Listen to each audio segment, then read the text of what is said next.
Right now at 6 o'clock, a major development coming tomorrow, 11 months after this father of four was gunned down on a quiet street in Jacksonville Beach. Who could be charged with killing him remains a law enforcement secret.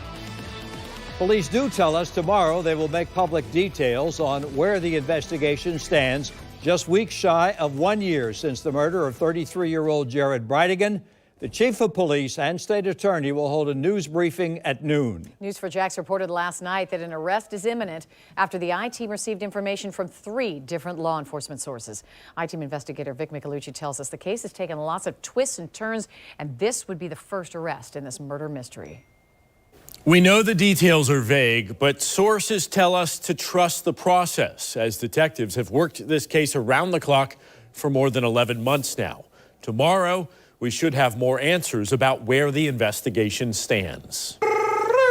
Memories of Jared Bridegan with his kids motivate his family in their search for justice. His widow, Kirsten, sitting down with us several times, though she's not commenting on the developments today. What keeps you going? Jared. I know that if he was here and I wasn't, he'd be fighting for me.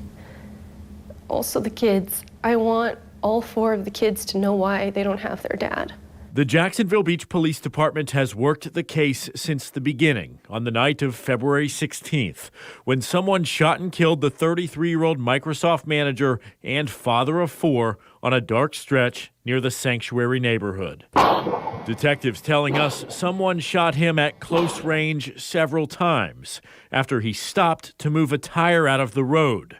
That tire, investigators believe, was part of the setup. His 2.5-year-old daughter in the back seat of his SUV. She wasn't hurt.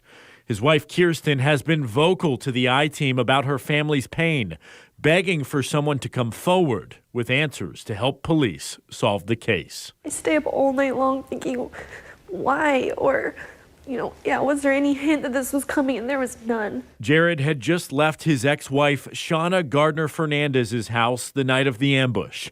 He dropped off the twins he shared with her. The attack just miles away as he headed to his home in St. Johns County. There's been a lot of public interest in Gardner Fernandez and her second husband, Mario. She has proclaimed her innocence in interviews with other outlets. Sources say Gardner Fernandez moved with her children across the country to Benton County, Washington, where her family has a home. A report from Fox News says she was spotted there yesterday, hours before we told you about the major development. She had no comment. All the while, investigators have been asking for information about this dark blue 2004 to 2008 Ford F-150 pickup truck. They believe it was involved in the murder. Police have told us many times that solving this case is a top priority. Due to hundreds of tips that we've received from citizens coming in, obviously the detectives have to follow up on each and every tip that comes in. And as of tonight, there is still a $50,000 reward for information leading to an arrest with First Coast Crime Stoppers. Most of that money, by the way, was raised privately by the family. There's a separate reward of up to $5,000 with the ATF. That is for tips leading to an arrest and conviction. Of course, we'll keep you posted on any new developments. I'm Vic Michelucci, Channel 4, the local station.